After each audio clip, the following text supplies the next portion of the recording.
தூள் உப்பும் போட்டு நல்லா கழுவு. நான் புது முறையில ஒரு மசாலா சொல்றேன் கேட்டுக்கோ. சின்ன வெங்காயம் ஒரு 10, பூண்டு ஒரு 10 பல்லு, கட்டவரல் சைஸுக்கு இஞ்சி, கொஞ்சம் மிளகு, சீரகம், சோம்பு எல்லாத்தையும் எடுத்துக்கோ. உரல்ல போட்டு இடிச்சுக்க. கூட கொஞ்சமா மிளகாத்தூள், மல்லித்தூள், ஒரு ஸ்பூன் சோள மாவு போடுறே. இது வரைக்கும் பண்ண எல்லாத்தையும் மசாலாவாக்கி மீன் மேல தடவு. உப்பு போட மறந்துடாதே. அது கொஞ்ச நேரம் அப்படியே ஊறட்டும். தனியா வச்சு நீ ஸ்டவ் பத்த வச்சு தோசை கல்ல மேல வச்சு லேசா தண்ணியை ஊத்து. சத்தம் கேட்கும். ஓ எண்ணெய் ஊத்து.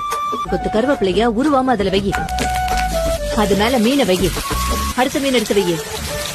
ஒவ்வொரு பக்கமும் 6 நிமிஷம் வேகட்டும். மீன் வறுவல் டக்குரு சாம சூப்பர் கிட்டு. இந்த மாதிரி மீன் வறுவல் சாப்பிட்டதே இல்லைங்க. அவ்வளோ வாசனை, வீடே கமகமான மணத்துச்சு. அவ்வளோ நாங்க 1 கிலோ மீன்